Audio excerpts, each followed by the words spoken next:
ጀርባ ነው የተላለፈው። አይታችሁ ከሆነ በሱረቱል አዕራፍ ምዕራፍ 7 ቁጥር 172 ላይ ጌታ ከአደም ልጆች ከጀርባዎቻቸው ዘሮቻቸውን ባወጣና ጌታቸው አይደለሁም ምን ሲል በራሳቸው ላይ ባስመሰከረባቸው ጊዜ የሆነውን አስታውስ። ጌታችን መሰከርን አሉ። በትንሣኤ ቀን ከዚያ ዘንጊዎች ነበር እንዳትሉ አለ። በአደም ጀርባ ያለው ተቅዲር ወይም ደግሞ ያለው ውሳኔ ተቅዲሩል በሸሪ ይባላል። ራሱ ሰዋዊ ውሳኔ ይባላል። በአደም ጀርባ ሳለ አላህ የወሰነው ውሳኔ ነው። ረሱል ሰለላሁ ዐለይሂ ወሰለም ምን አሉ? አላህ በትንሹ ቅንጣት ለሚቀበል ለእሳት ሰው በምድር ሁሉ ላይ ከነገር ራስን ከዚህ ነፃ ለማውጣት አይቻልም ምን አሉት? አዎ ይላል። ከዚያ አላህ ከዚያ ያነሰ ነገር በአደም ጀርባ በነበርክበት ጊዜ በእኔ እንዳታሻርክ ጠይቄ ነበር፣ ነገር ግን አንተ አሻረክ ብሎ የቂያማ ቀን ይነግረዋል። ይሄ ምን ይባላል መሰላችሁ? በአደም ጀርባ የነበረውን የሩሃችን የነበረውን ነገር በታታ ህሊና ሰብኮንሽስ ውስጥ የተቀመጡ እኛ ማናቃቸው በቁርአን ላይ በሱራ 86:9 ላይ ሚስጥሮችን በሚገለጡበት ቀን ይላል የቂያማ ቀን። ከዛ በምዕራፍ 100 ቁጥር 10 ላይ በልቦች ውስጥ ያለው ሁሉ በተገለጸ ጊዜ እንዴት እንደሚሆን እያለ ይናገራል። ስለዚህ አደምን ፈጠረው፣ ከዚያ እጁን በጀርባው ላይ ያሳለፈ፣ ከዛ ዘሩን አወጣ ይላሉ ረሱል ሰለላሁ ዐለይሂ ወሰለም። የጀና ሰዎች ስራቸው በሚሰሩት ምክንያት እነዚህ ለጀና ፈጠርኩኝ አለ። ከዛ እጁን በጀርባቸው ደግሞ አሳለፈ፣ እጁን በጀርባው አሳለፈ፣ ከዛ ዘሩን አወጣ። የእሳት ሰዎች ስራ በሚሰሩት ምክንያት እነዛ ለእሳት ፈጠርኩኝ አለ ይላል ረሱል ሰለላሁ ዐለይሂ ወሰለም። በሱነን አቢ ዳውድ መጽሐፍ 42 ሐዲስ 108 ላይ ነው ያለው ሐዲሱ። ጌታ ከአደም ልጆች ከጀርባዎቻቸው ዘሮቻቸውን በወጣው ጊዜ የሚለው አንቀጽ ሲያነብ እሱ ስለ አንቀጹ በጠየቀ ጊዜ አላህ መልእክተኛ ሰለላሁ ዐለይሂ ወሰለም እንዲህ ሲሉ ሰምቻለሁ። አላህ አደምን ፈጠረው፣ ከዛ እጁን በጀርባው ላይ አሳለፈ፣ ከእርሱም ዘርን አወጣ። የጀና ሰዎች ስራን በሚሰሩት ምክንያት እነዚህ ለጀና ፈጠርኩኝ፣ ከዛ እጁን በጀርባው ላይ አሳለፈ፣ ከእርሱ በኋላ ዘሩን አወጣ። የእሳት ሰዎች ስራ በሚሰሩት ምክንያት እነዚያን ለእሳት ፈጠርኩኝ አለ ይላል። አሁን ቢ የምትል ነገር በአረብኛ ላይ ያለች ሁለት ትርጉም አለ። ባ መጅሩርያ እና ባ ሰበብያ ተብለው ለሁለት ይከፈላሉ። ለምሳሌ ቢስሚላህ ስንል ቢ የምትለው ነገር የመጣችው ባ ምንድናት? መጅሩርያ ትባላለች። እዚህ ጋር ግን ቢ የምትለው የመጣችው ባ ማናት? ባ ሰበብያ የምትባላት ምክንያት የምታሳይናት። ለምሳሌ በሱረቱ ዩኑስ ምዕራፍ 10 ቁጥር 9 ላይ ስትመለከቱት እነዚያ ያመኑት መልካም ስራ የሰሩት በእምነታቸው ምክንያት የገነትን መንገድ ይመራቸዋል። አሁን እዚህ ጋር በእምነታቸው ምክንያት ይላል። በእምነታቸው ምክንያት የሚለውን አስምረን ከዛ በኋላ ምንድነው ያለው ብለን ስንል በምትለዋ ነገር ቢ የምትለዋ በአረብኛ ምክንያት ማለት ነው ትርጉሙ። በሱረቱ አቃ ምዕራፍ 46 ቁጥር 16 ላይ ይዩት። እነዚያ የገነት ጓዶች ናቸው፣ በእርሷ ውስጥ ዘውታሪዎች ናቸው፣ በዚያ ይሰሩ በነበረበት ምክንያት ነው የሚለው። ምክንያታቸው ለጀነትና ለጀሃነም የሚያደርጋቸው ማመንና መግዳት፣ መልካም ስራና መጥፎ ስራ መስራት ነው። በሱረቱ አናም ምዕራፍ 6 ቁጥር 30 ላይም እንደዛ ነው የሚናገረው። ትክዱ በነበራችሁ ምክንያት ቅጣትን ቅመሱ ይላቸዋል አለ ለካዲዎች። ምክንያቱ ሱረቱ ዩኑስ ምዕራፍ 10 ደግሞ ቁጥር 8 ላይ እነዛ ይሰሩ በነበረበት ምክንያት መኖራቸው በእሳት ውስጥ ነዋል። ምክንያት። ስለዚህ ምክንያት ለሚለው ቃል የመጣው ቢ ነው። ቢ ማለት ሰበብያው ነው የመጣችው። ስለዚህ ሐዲሱ ላይ ምንድን ነው የሚለው? ቢአመል ይላል። ቢ የምትል ነገር መነሻው ላይ አለች። ምን ማለት ነው? በሚሰሩበት ምክንያት ማለት ነው። በሚሰሩበት ምክንያት ነው ጀሃነምም ጀነትም የሚያስገባቸው ማለት ነው። ታዲያ እንደዛ ኮንኩ ፈጠርኩኝ ለምን አለ? ኸለቅቱ ለምን አለ ሲባል ኸለቀ የሚለው በአረብኛ ውስጥ ወደ 4 ትርጉም አለው። ለምሳሌ ኸለቀ የሚለው ቃል ፈጠረ በሚል ይመጣል። ካለመኖር ወደ መኖር አመጣ በሚል ማለት ነው። ለምሳሌ በሱረቱ አናም ምዕራፍ 6 ቁጥር 73 ላይ እርሱ ያ ሰማይና ምድርን በእውነት የፈጠረ ነው ይላል። የፈጠረ ለሚለው የአረብኛው ቃል ኸለቀ ነው ማለት ፈጠረ በሚለው ነው የመጣው። ሁለተኛው ኸለቀ የሚለው ቃል አመለ በሚል ይመጣል። ምን ማለት ነው? ሂደትን ማካሄድ፣ ፕሮሰስ ማካሄድን ያመለክት ይችላል። ለምሳሌ የረጋ ደም የሚሆነው ራሱ የፍጠጠው ብታ ነው። ሰውን ከረጋ ደም እንደፈጠረው ደግሞ አላህ ይናገራል። ለምሳሌ በሱረቱ ሙእሚኑን ምዕራፍ 23 ቁጥር 14 ላይ ከዛ ጠብታውን የረጋ ደም አድርጎ ፈጠረ ይላል። የረጋ ደም የነበረው ፕሮሰስ አድርጎ ማነው ኑጥፋ የሚባለውን ፕሮሰስ አድርጎ ነው የረጋ ደም የሆነው። ነገር ግን አምላካችን አላህ ሰውን ከረጋ ደም በፈጠረው ጌታ ይላል። ሰውን ከረጋ ደም ፈጠረው የሚለው ኸለቀ ነው። ኸለቀ የሚለው ቃል እዚህ ጋር የመጣው ምንድነው? ፕሮሰስን ማካሄድ ነው የሚያሳየው ማለት ነው። ፕሮሰስ እንዳካሄድ ነው። ለምን ከዚያ የረጋ ደም ሆነ ነው የሚለው። በሱረቱ ቂያማ ምዕራፍ 75 ቁጥር 38 ላይ የረጋ ደም ሆነ አለ። ማን ነው የረጋ ደም የሆነው? ኑጥፋው ራሱ ነው የረጋ ደም የሆነው። ሌላው ኸለቀ የሚለው ቃል በቁርአን ውስጥ ሰወረ በሚል ይመጣል።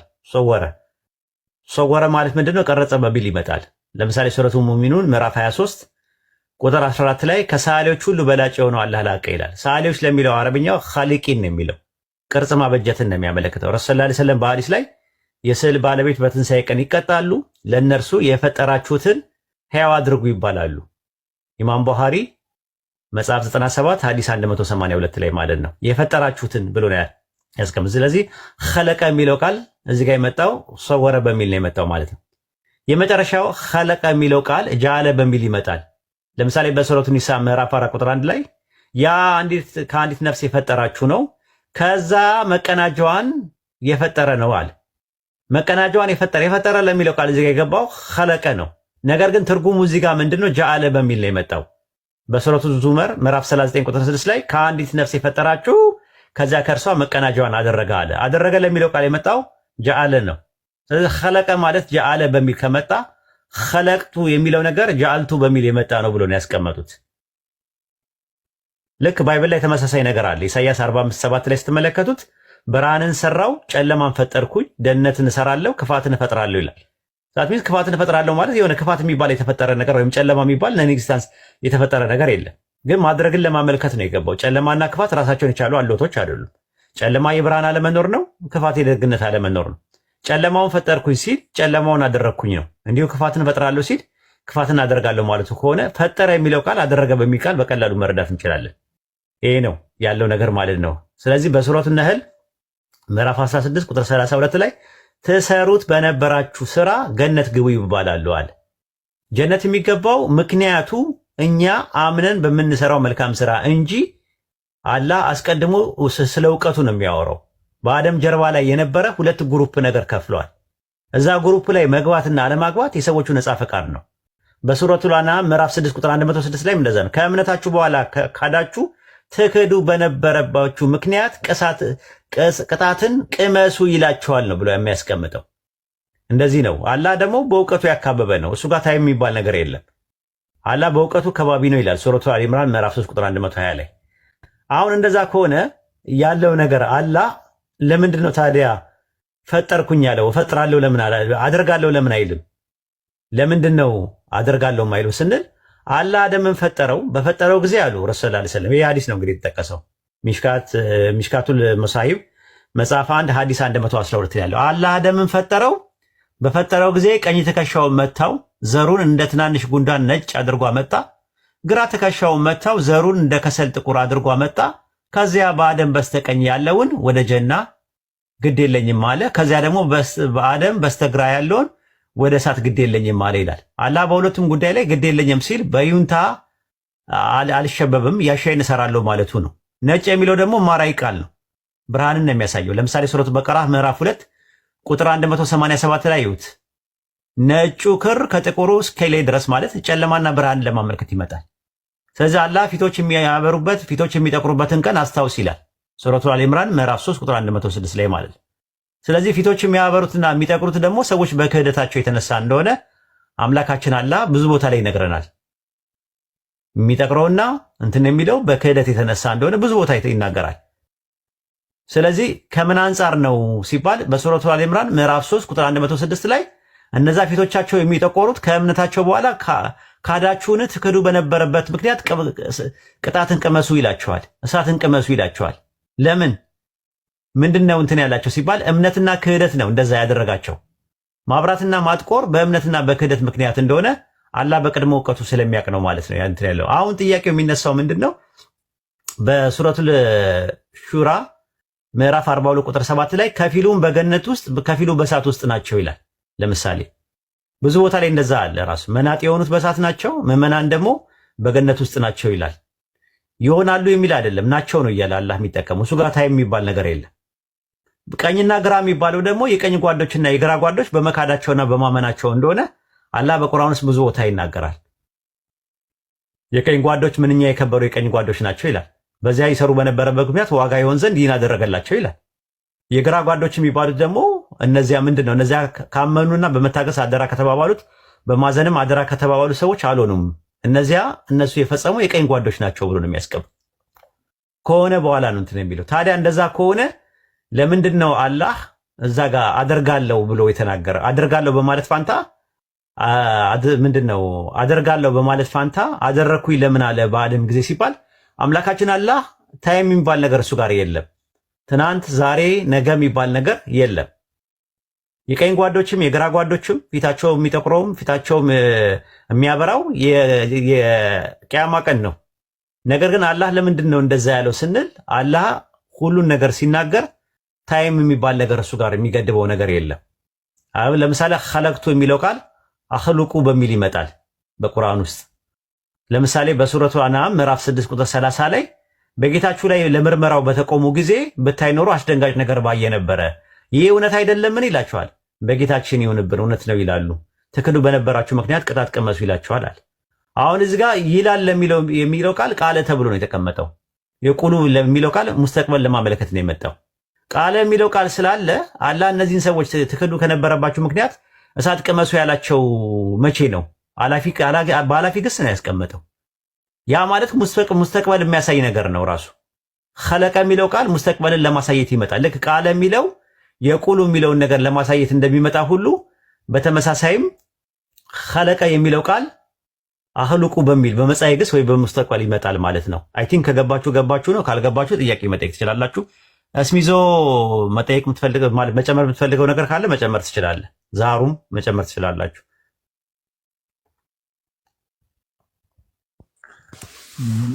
ኧረ ምን ቀረ ኡስታዝ? ሁሉም ተዳስሷል። ገና እንትኑ ሐዲሱ ገና ሲጀምር አወራሩ ራሱ ጥቁርና ነጭ ብሎ የመጣበት ከማምጣቱ በፊት ራሱ በግልጽ ምሳሌ አነጋገር እየተናገረ እንደሆነ እኮ የምንለየው እንደ ጉንዳን አሁን የሰው ልጅ ጉንዳን ነው ወይ ብለን ስንል አይደለም፣ ግን እንደ ጉንዳን ትናንሽ ዘሮችን አወጣ አለ። ጉንዳን ነው እንዲወጣው ምን ለማለት ፈልጎ ነው? ከአደም ጀርባ የወጣው ጉንዳን ነው አይደለም። ምሳሌ አነጋገር እየተናገረ ነው። በተመሳሳይ ጥቁርና ነጭ የተባለው በተመሳሳይ ስራዎቻቸውን አመላክቶ የሚመጣ ነው። አላህ Subhanahu Wa Ta'ala በቁርአን ላይ በተለያዩ ቦታዎች ላይ ይሄ ነጭና ጥቁርን በስራዎቻቸው ጋር እያያዙ ያመጣል። ሱረቱ ዙመር ምዕራፍ 39 ቁጥር 30 ላይም እንደዚሁ በተመሳሳይ ወየውመል ቂያመቲ ተራ الذين كذبوا على الله وجوههم مسودة ይላል። በአላህ ላይ ይዋሹ በነበሩት ነገር ፊቶቻቸው ጠቁሮታ ያለ ይላል። ለምንድን ነው ሲባል ውሸታቸውን ለማሳየት የመጣ ነው። ጨለማ ማለት ጨልመው ትመለከታለህ ይላል። ብርሃን ደግሞ የአንድን መልካም ስራ መገለጫ ሆኖ ሲያሳይ፣ ጥቁረት ደግሞ ወይም ደግሞ ጨለማ ደግሞ የመጥፎ ስራ መገለጫ ሆኖ የቀረበበት ነው እንጂ በራሱ ምሳሌ አነጋገር እንደሆነ ሐዲሱ ራሱ ሲከፍቱት የሚያሳይ ነው ማለት ነው። ሌላው ኡስታዝ በረንብ ሰፋ አድርጎ ዳስሶታል። ጀዛከላህ። ወያከል ያልገባችሁ ነገር ካለ መጠየቅ ትችላላችሁ። ሱረቱ ዩኑስ ምዕራፍ 10 ቁጥር 93 ላይም እንደዛ ነው የሚለው ራሱ ማለት ነው። ምንድነው የቅዲ ነው የሚለው አይደል? የቅዲ በይነሁም የውመል ቂያማ ነው የሚለው። በቂያማ ቀን ነው ራሱ የሚሆነው። የሚወስነው ውሳኔ አለ። የቂያማ ቀን ነው ራሱ። ጀነት ናቸው ለጀሃነም የሚውላቸው ማለት ነው። እዚህ ጋር አሁን የቅዲ የሚለው ቃል የህከሙ በሚል ነው የመጣውና የቅዲ የሚለው መሰረቱ ቀዳ ነው። ቀዳ ማለት ቀደራ ማለት ተፈረደ ማለትም በሚል ይመጣል። ለምሳሌ በሱረቱ አልአሕዛብ ምዕራፍ 33 ቁጥር 38 ላይ የአላህ ትእዛዝ የተፈረደ ፍርድ ነው ይላል ራሱ ማለት ነው። ስለዚህ መቅዱር ማለት ፍርድ በሚል ይመጣል እና ይህንን የሚያመለክተው ለምንድን ነው አላህ እንትን ያለው ስንል የቂያማ ቀን ነው። የአደምን ዘሮች ካፈር ነው እኮ የሚያወጣው አላህ። የቂያማ ቀን ካፈር ነው የሚያወጣው። ነገር ግን ከጀርባ የሆነው ነገር ምንድነው? ያላን ውሳኔ ያላን እውቀት የሚያሳይ ነገር ነው። ቅድመ እውቀት የሚያሳይ ነው። ያላ ቅድመ ውሳኔ በቅድመ እውነት ላይ ነው። በቅድመ እውቀት ላይ የተመሰረተ ነገር ነው። በጀርባ ሳለ ሁለት ግሩፖችን እንደሚያመጣ የጀነትና የጀሃነም ሰዎች የሚባሉ ሰዎችን እንደሚያደርግ አላህ አስቀድሞ ተናግሯል። እዛ ውስጥ የጀነት ሰዎችና የጀሃነም ሰዎች በሚባለው ውስጥ መግባትና አለመግባት የሰዎቹ ምርጫ ነው። እንደዛ ተደርጎ ነው የተቀመጠው። አላህ የቂያማ ቀን አደምን ራሱ ይጠይቀዋል እኮ አንድ ቦታ ላይ ሐዲስ ላይ ይጠይቀዋል። ራሱ አላህን ይጠይቀዋል። ከዛ በኋላ እንትን ይለዋል ማለት ነው። አላህ አደም መልስ ይሰጣል ማለት ነው። አቤት ብሎ ይጣራል። ከዛ በኋላ ለጀሃነም ዘሮቹን ካፍር እንደሚያወጣ ይናገራል።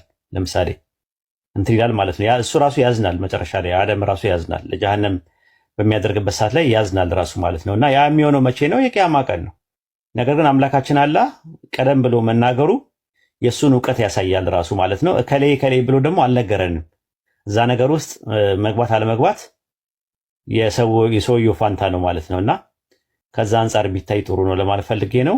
ኢንሻአላህ ረሱል ሰለላሁ ዐለይሂ ወሰለም በሐዲስ ላይም ሲናገሩ ምንድን ነው ያሉ? ሁለት ቦታ የሌለው ከእናንተ መካከል ማንም የለም ብለዋል። አንደኛው መኖሪያ በጀና ነው፣ ሌላው መኖሪያ ደግሞ በእሳት ነው ብለውናል። ሁለት ግሩፖች አሉ። አምላካችን አላህ ኢንዲቪዥዋል ኢሹ አድርጎ አይደለም ያስቀመጠው፣ ኮሌክቲቭ ኢሹ ነው ያደርገው። ኢንዲቪዥዋል ኢሹ የሚመጣው የቂያማ ቀን ነው ራሱ ማለት ነው። አላህ አደምም ምንድን ነው ያለው? የትንሣኤ ቀን አላህ አደም ሆይ ይለዋል። አደምም ለበይክ ረበና ይለዋል፣ ይጠይቀዋል። ከዚያ አላህ ከዘሮቹ መካከል ወጥተው ወደ እሳት እንዲላኩ በታላቅ ድምፅ ያዛል። የቂያማ ቀን ነው የሚሆነው ጉዳዩ። ሰው በኢንዲቪዥዋል ደረጃ ማለት ኢንዲቪዥዋል ኢሹ የሚካሄደው ከሌት የሚለው የሚካሄደው የቂያማ ቀን ነው። በአደም ጀርባ ግን የተደረገው ደግሞ ኮሌክቲቭ ኢሹ ነው። የጀነት ሰዎችና የእሳት ሰዎች ተብለው ለሁለት ተከፍለዋል። እዛ የእሳት ሰዎችና የጀነት ሰዎች ውስጥ ደግሞ መግባት አለመግባት የሰዎቹ ኢንዲቪዥዋል ራይት ነው፣ ኢንዲቪዥዋል ምርጫ ነው። አይን ይመስላል።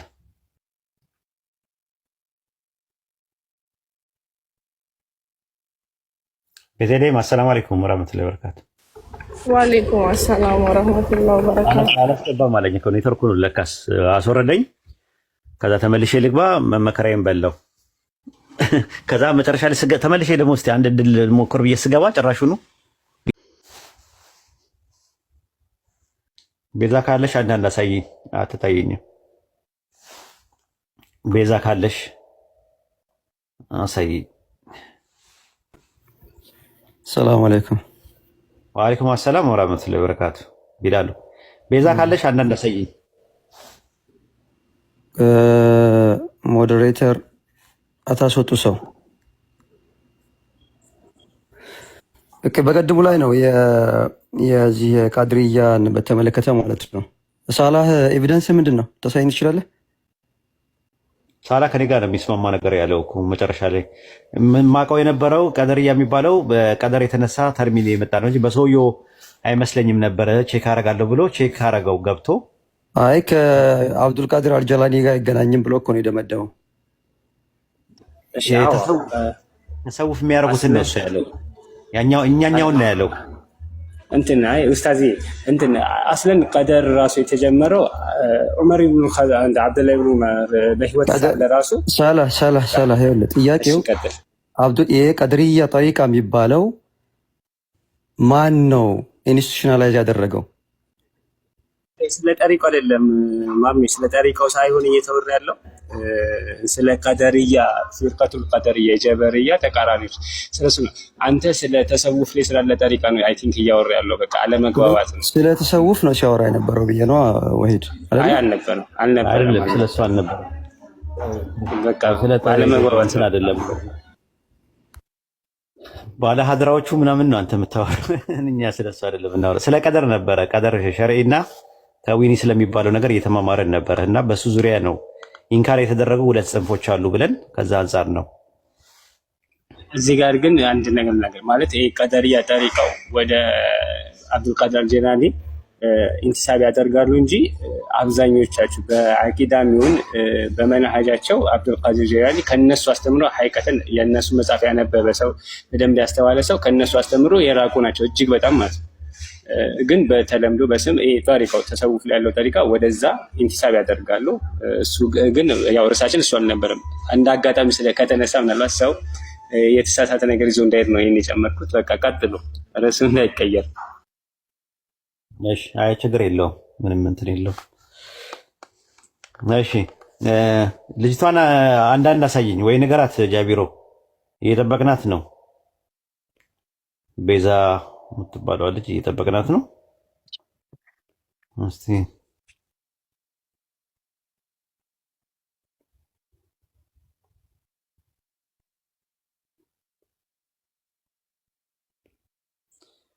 ቤዛ አንዳንድ አሳይኝ እስቲ ካለሽ አንዳንድ አሳይኝና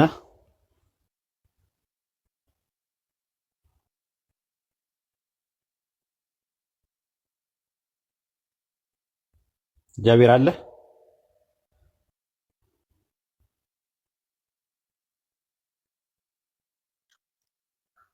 ቤዛ ናይ ግቢ ቤዛ ኡስታዝ የለችም መሰለኝ ወታለች ወይ ኔትወርክ አስወጥቷት ነው። ቤዛ ካለሽ አንድ ቁጥር ጻፊ።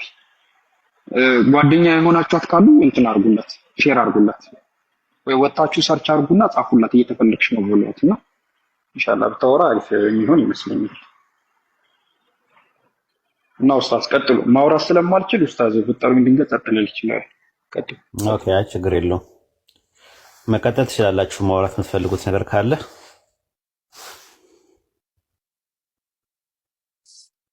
ኡስታዝ ተአምረ ማርያም ራእየ ማርያም ላይ ያለውን አሁን እያነበብኩት ነበር፣ አግኝቼዋለሁ። በጣም የሚገርም ጽሁፍ ነው ያለው እዛ ውስጥ።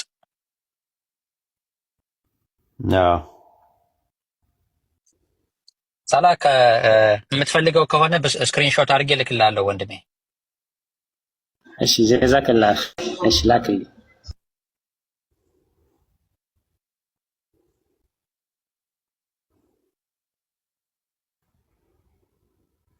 እሺ ሰዓቱም እየሄደ ነው። እንግዲህ ኢንሻአላህ ጥያቄ ያለው ሰው ካለ ያው አረስታችን የያዝነው የነበረው ስለ ፕሪዲስቲኔሽን ነበረ።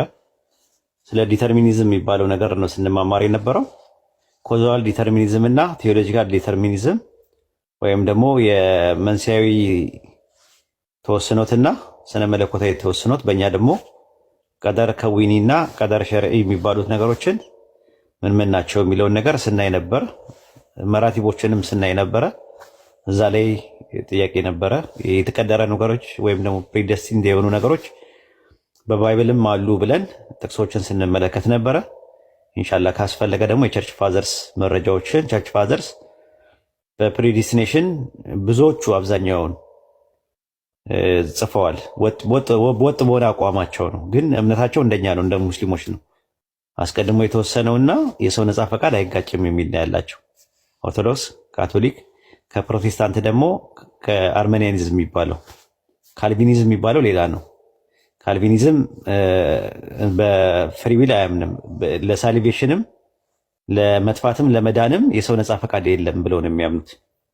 ራሱ ደብል ፕሪዲስቲኔሽን የሚባል ነገር ነው የሚያምኑት። ያ ነገር ልክ አይደለም። ማርቲን ሉተር ደግሞ የሚያምነው ደግሞ ሲንግል ፕሪዲስቲኔሽን የሚባለውን ነው። ሰው ለመዳን ነፃ ፈቃድ የለውም፣ ለመጥፋት ግን ነፃ ፈቃድ አለው አሉ። በጣም የሚገርም ትምህርት ነው። ያ ሲንግል ፕሪዲስቲኔሽን ይባላል። የካልቪን ደግሞ ካልቪኒዝም የሚያምኑት ደግሞ ካልቪን ያስተማረው ጆን ካልቪን ደግሞ ደብል ፕሪዲስቲኔሽን የሚባል ትምህርት ነው ያለው። ሰው ለመዳንም ለመጥፋትም ምንም ነፃ ፈቃድ የለውም፣ ምርጫ የለውም። ስለዚህ ገሃነም ሲገባም ጀነትም ሲገባም በፕሪዲስቲንድ በሆነው ነገር ነው፣ አስቀድሞ በተወሰነው ነገር ብቻና ብቻ ነው የሚል ትምህርት ነው ያለው። ያ ምን ይባላል? ፌታሊዝም ይባላል በቴዎሎጂ ማለት ነው። ፌታሊዝም ማለት ሃርድ ዲተርሚኒዝም ይባላል። የሸካራ ተወስኖት የሚባል ትምህርት ውስጥ ነው የሚመደበው።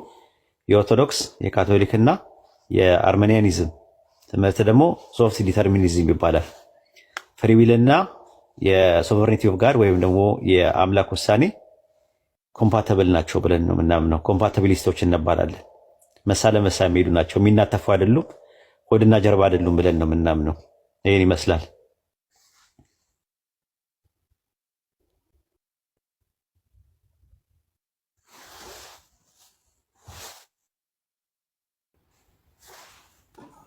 ከሰላም አለይኩም። ከዛ ውጭ ጥያቄ መጠየቅ ይቻላል? አንድ ጥያቄ። እሺ የረሃማን ጥያቄ ያለኝ ብላለች። ስለ ትቅደም ትቅደምና ከዛ በኋላ ከሌላችሁ እንደዛ እናደርጋለን ማለት ነው ኢንሻአላህ። ክርስቲያኖች ሲሳደቡ አብራችሁ አትሳደቡ። ቅድም ነግሬያቸዋለሁ። የሚመዘግቡ መላእክት አሉ በቀኝና በግራ ብያቸዋለሁ። እሱን አስቡት። የሰው ሀቅ ነው። ይቅርታ እንኳን ለመጠየቅ ሰውየውን አታውቁትም በሚቀጥለው ቀን። ስለዚህ ወንጀል ውስጥ ባትገቡ ጥሩ ነው፣ ስራችሁ እንዳይበላሽ የቂያማ ቀን ኢንሻአላህ። እሺ እህታችን ጥያቄ ጠይቂ።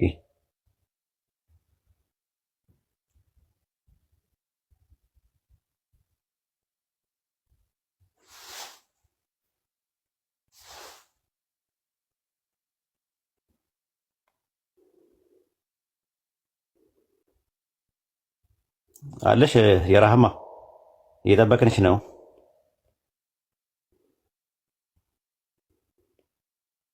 እየጠበቅንሽ ነው።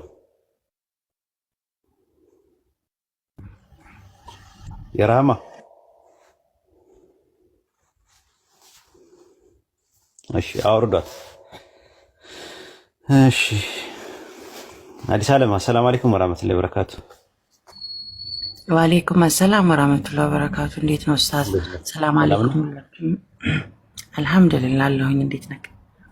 እሺ ጠይቂ። ቆንጆ ትምህርት ነበር እየተማርኩ የነበረ ከቅድም ጀምሮ ነበርኩና ጥያቄ መሀል ነው እንደውም በጣም አብራራሁና የገባ ይመስሉኝ ነበር ሳምሃው። ግን ስለ ቀደርም ከዚህ በፊትም ሃይላይት ተነካክቶ ትንሽ ነገር ነው እውቀት ያለኝ፣ ብዙ እውቀት የለኝም። ግን እንደ ጥያቄ ያህል ሰው ፈጣሪ የጻፈው ነገር ሁሉም ላይ ማለት ነው ኢቭን መጥፎንም እሱ ላይክ አለበት። የኛስ ገደብ ምን ያህል ነው? በአወር ፍሪ ዊል ያንን እሱ የቀደረውን የመቀየር እሱ የቀደረው ምንድን ነው? just say on your path መጥፎ ነገር ሊመጣ ይችላል። የሆነ ነገሮች ኦልሬዲ አንተ ዴስቲኒ ላይ ሊኖር ይችላል ማለት ነው። ያንን አንተ መቀየር ትችላለህ። ጥያቄ እሱ የቀደረው ምንድን ነው የሚለው ነው ዋናው ትልቁ ነጥቡ ያለው። በኢስላም አክሳሙል ቀደር የሚባል ነገር አለ። የቀደር ክፍሎች የሚባሉት ሁለት ናቸው። በሁለት አበይት ክፍሎች ይከፈላሉ። አንደኛው ቀደር ከዊኒ የሚባል ነገር አለ። አንደኛው ደግሞ ቀደር ሸርዒ የሚባል አለ። አምላካችን አላህ በፍጥረት ውስጥ ያለው ነገር ሁሉ እንዲሆን የቀደረው ነገር ቀደር ከዊኒ ይባላል። ስለሚሆን የቀደረው ነገር ደግሞ ቀደር ሸርዒ ይባላል።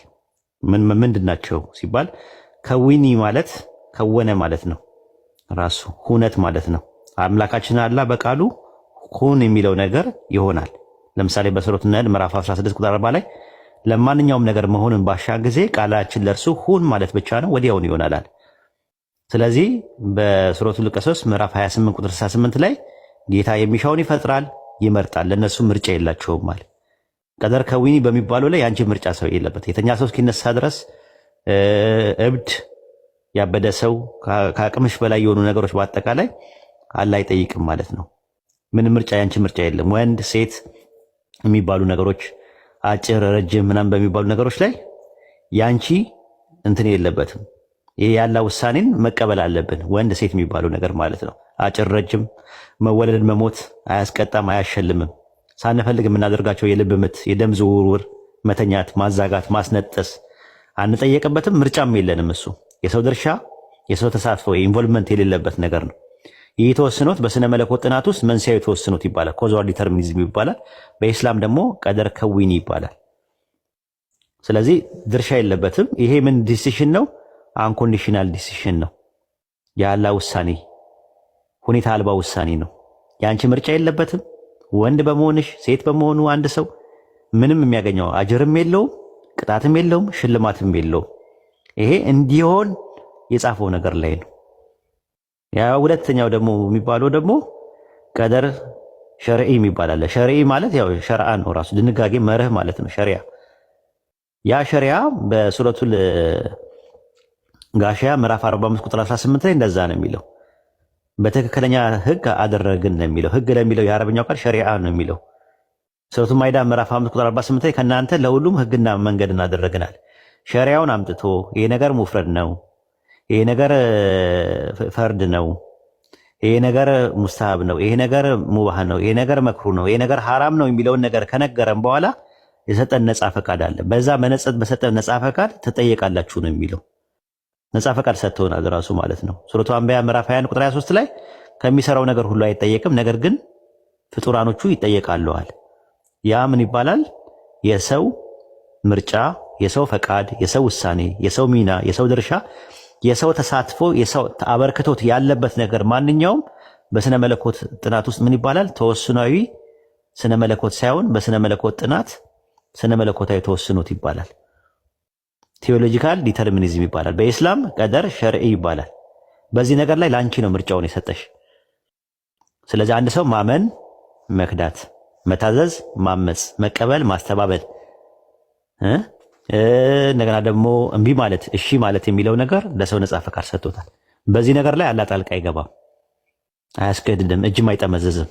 ከዛ በኋላ ያ ደግሞ ምን አለው? ፍሪ ዊል የሚባል ነገር አለ። ፍሪ ማለት ነፃ ማለት ነው። ሁለት ነገር ምርጫ ተሰጥቶሽ ወደ አንደኛው ስትሄጂ አንደኛው ነፃ ታደርጊዋለሽ ማለት ሁለት ነገር ይሰጥሻል። ምርጫ ምን አለ? ኦፕሽን ያለው ነገር ነው። ኦፕሽን ያለው ነገር አንደኛ ፍሪ ዊል የሚባለው ሁለት በሁለት ይከፈላሉ። አንደኛው ራይት የሚባል አለ። ሁለተኛው ነገር ደግሞ ሪስፖንሲቢሊቲ የሚባል ነገር አለ። ኃላፊነት ያለበታል። አንደኛው ለምሳሌ ምሳ ሰዓት ላይ ቀይ ወጥ እበላለሁ ወይ አልጫ እበላለሁ ብለሽ ብትይ ምርጫ ነው እሱ። በምርጫው ላይ ግን ኮንሲኩዌንስ የለውም፣ አትጠየቂበትም፣ መብትሽ ነው። ነገር ግን ኮንሲኩዌንስ ያለው ነገር በኋላ ላይ የሚያስጠይቅ ሪስፖንሲቢሊቲ ያለው ነገር አካውንታቢሊቲ ያለው ነገር ምን ይባላል? የተባለው መዘዝ ያለው ነገር ዘበት ያለው ነገር ተስፋና ደግሞ ዋስትና ያለው ነገር ሲመጣ ምን ይባላል? ያኛው የሚያስጠይቅ ሞራል አካውንታቢሊቲ ይባላል። ግብረ ገባዊ ተጠያቂነት መስኡል አደብ ይባላል። ያ ነገር ምንድነው? ሪዋርድ ኤንድ ፓኒሽመንት ያለው ነገር ማለት ቅጣትና ሽልማት ወይም ጀነትና ጀሃነም ያለው ነገር ማለት አላህ የቂያማ ቀንም ኩፋሮቹ ምንድነው የሚላቸው? ትክዱ በነበረበት ምክንያት እሳት ግቡ ይላቸዋል። ምክንያት ኮዝ ሰበቡ እነማን ናቸው? ራሳቸው ናቸው። አይኔ አስቀድሜ በጻፍኩት አይደለም። እነሱ ምንድነው የሚሉት? እኛ አላመንም ነበር ካድን አንሰማ ብለን ነው ምናምን እያሉ ራሳቸውን ነው የሚወቅሱት። አንተ በጻፍክበት ነገር ነው፣ አንተ እንትን ባልክበት ነገር ነው አይልም። እሱ የተጻፈው ያለ እውቀት ነው ራሱ። አንድ ኤግዛምፕል ልስጥሽ እስቲ። አንድ ሜትሮሎጂስት ነገ 6 ሰዓት ላይ ዝናብ ይዘንባል ብሎ ቀደም ብሎ ቢናገር ለዝናቡ መምጣት ፕሮሰስ አዎንታዊና አሉታዊ ተጽዕኖ አለው? አዲስ አለም ግምት ስለሆነ ሊሆንም ላይሆንም ይችላል።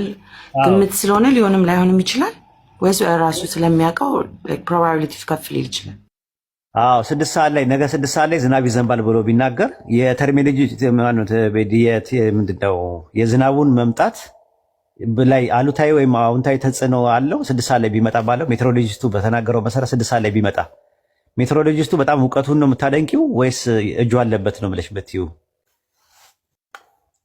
እውቀቱን አደንቃለሁ በዛን ሰዓት ከዘነበ እንደዛ ማለት ነው። ስለዚህ አላህ አስቀድሞ ሁሉን ነገር ያውቀዋል። አሁን የመጽሐፉ ነገር ላይ ደግሞ ተመልከቺ። አንድ መድኃኒት ሲሰራ ኬሚስት ይቀምምና ይሰራዋል፣ ፕሮሰስ ያደርግና ይሰራዋል። ያ የተሰራው ነገር የፋርማሲስቱ ደግሞ አይቶት ውስጥ ያለው ፋርማሲስት አይቶት በምን ቀን ኤክስፓየርድ እንደሚያደርግ ከላዩ ላይ ይጽፍበታል።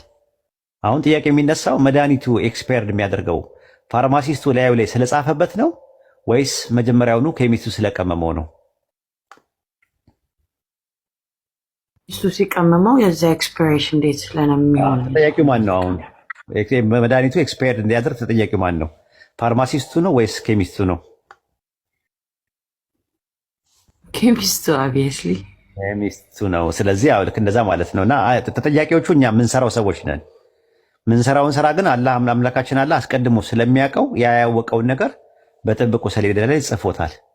እዛ ላይ የተጻፉ ነገሮች በሁለት ይከፈላሉ።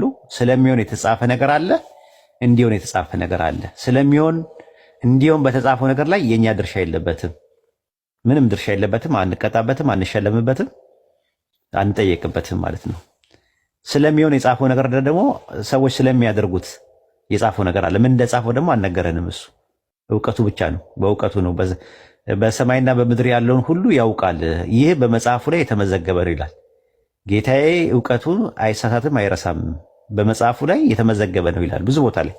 መጀመሪያ ስለ እውቀት ያወራና ያ እውቀቱ ተመዝግቧል ይላል። ማነው የመዘገበው? አላህ ነው። ይህ በሱ ላይ ገር ነው፣ አስቸጋሪ አይደለም ያን ማድረግ ብሎ ነው የሚያስቀምጠው። ከዛ አንጻር ነው ይሄን ይመስላል።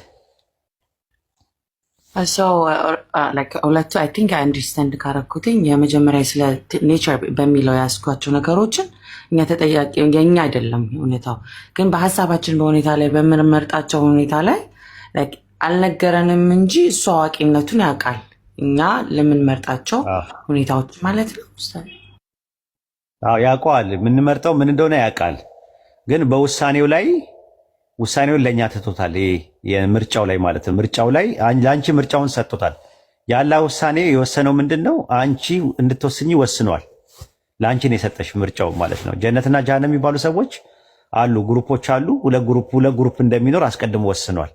ዓለም ሳይፈጠር ዘመን ሳይቆጠር ጀነትና ጀሃነም የሚባል ነገር ፈጥሮ እንደሚፈጠርና ጀነትና ጀሃነም ውስጥ ሰዎች እንደሚገቡና የጀነትን ሰዎች እንደሚቀጣ የጀነትን ሰዎች እንደሚመነዳ የጀሃነም ሰዎችን ደግሞ እንደሚቀጣ አስቀድሞ አላህ ወስኗል።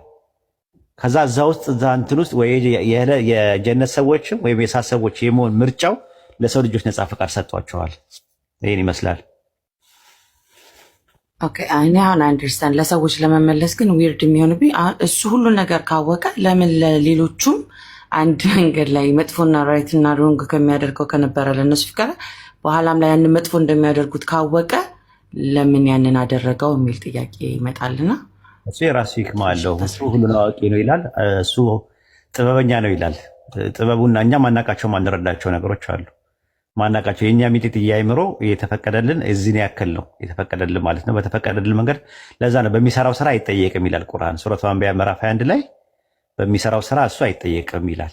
እነሱ ያንን ነገር ለምንድን ነው እኔን ሴት ያላደረገኝ አንቺን ደግሞ ሴት አድርጎ ማለት ነው። እኔ ሁላ ጥያቄ አለኝ። እሱም አንድ ጠይቅ ካልኩኝ ለምንድን ነው ግን አዲስ ዓለም እንደዛ ያደረገኝ? እንደው እሱን የሚነግረኝ ሰው ይኖር ይሆን? ለምንድን ነው ወንድ ያደረገኝ? ለምን ሴት አላረገኝም? እኔ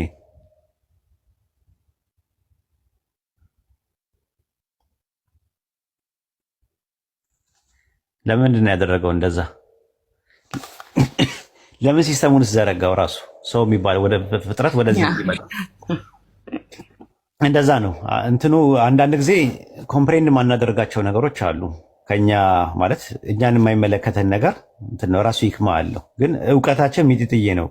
ሪቪል በሆነው ነገር ነው እኛ እንትን የምንለው። ለምሳሌ አንድ ህፃን ልጅ እናቱ ኦፕራሲዮን ስትሆን ቢያይ ሆዷን ሲቀዷት ቢያይ ምናምን ነገር ማለት እናቴን እያከሟት ነው ብሎ ነው የሚረዳው አዲስ ዓለም። አይ አይደለም፣ በዛ ባለው አእምሮ ሌቭል ልክ እንደዛ ብሎ ያስባል። እንደዛ ብሎ ያስብ። እንደዛ ነው የእኛም አእምሯችን ሚጢጥዬ ነው። አንድ ሰው እናቱ ማፀን ውስጥ እያለ አይን የሚባል ነገር እኮ እንትን ሌንስ የምታለው የምታፈራ የሆነ ላይት የሚባል ነገር አለ። እሱን ፐርሲቭ አድርገን ለማየት ነው። እንደገና ደግሞ የሆነ ጆሮ የሚባለው ይሄ ሀመሩ ውስጥ ያለው ነገር ይሄ መስሚያው፣ እሱ ደግሞ የሆነ ሳውንድ የሚባል ነገር አለ። ከዛ ጋር ኮምቢኔሽን ፈጥረን ለመስማት ነው። እግር የሚባለው ነገር ደግሞ የሆነ አስፋልት የሚባል መንገድ አለ። አስፋልት ላይ ስትሄድ ከሱ ጋር እንድትሄድበት ነው ቢባል አንደርስታንዲንግ ሌቭሉ ላይፈቅድለት ይችላል። እዛ ማፀን ውስጥ ሲሆን ማለት ነው። አያውቅም። የዓላማው ምን እንደሆነ አይገባው። ልክ እኛም አሁን ያለን እውቀት ዱንያ ላይ ያለ ነው። ልክ እንደ ማፀን እዩ። እዛኛው ያለን እንትን እውቀት ጥቂት ነው የተሰጠን ነገር ማለት ነው። አንደኛ እሱ ነው። ሁለተኛ ነገር ደግሞ በምን አይነት ሁኔታ ይሄን ነገር ለምንድን ነው የፈጠረን? ፍጥረት ራሱ ለምንድን ነው የመጣው? ለምን ድንጋይ አድርጎ አልፈጠረኝም የሚል ሰው ሁላ እኮ ሊኖር ይችላል። ለምን ድንጋይ አላደረገኝም? ለምን እንደዚህ ያላደረገ ምናምን ነገር እኛም በእኛ ልክ እየለካ ነው ስለሆነ ነው። ለምሳሌ አንድ ሰው ለዛ እኮ ነው ጥያቄ የራሱ የሚፈጠረው ምንድን ነው አንቺ ለአንቺ የተሰጠሽ ነገር ምንድን ነው? አንድ ነገር ከመሆኑ በፊት እና ከሆነ በኋላ የሚል ነገር አንቺ ጋር አለ። በታይም ውስጥ የተገደብሽ ነገር ነሽ ራሱ እና አንድ ሰው ሲያጠፋ ነው የምትቀጭው። ከማጥፋቱ በፊት እንደሚያጠፋ ብታቂው ትቀጨዋለሽ ወይ? ለምሳሌ ኤግዛምፕል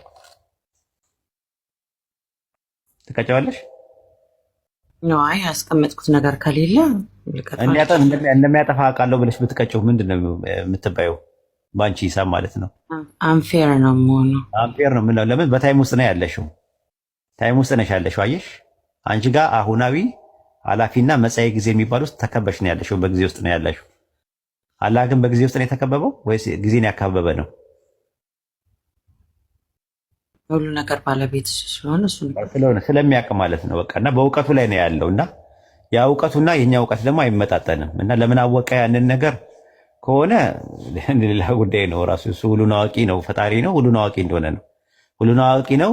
በዛ ላይ ደግሞ ፍትሐኛ ነው፣ ፈራጅም ነው፣ ይቀጣልም ይሸልማልም። ሪዋርድ ኤንድ ፓኒሽመንት አለው። በቃ ይሄ ባህሪው ነው የሱ። ለምን እንደዚህ ሆነ ብለን ለምን እንደዚህ የሆነ ፈጣሪ እንዴት እንደዛ ይሆናል? እንዴት ፈጣሪ ለምን አፍቃሪ ይሆናል ተብሎ አይባልም። ለምንድን ነው ፈጣሪ እጅግ አዛኝ የሚሆነው ነገር አለ እና ሌሎችም ትምህርቶች አሉ። ስለ ጀሃነም ራሱ ያለው ትምህርት ሰፋ ያለ ነገር አለው።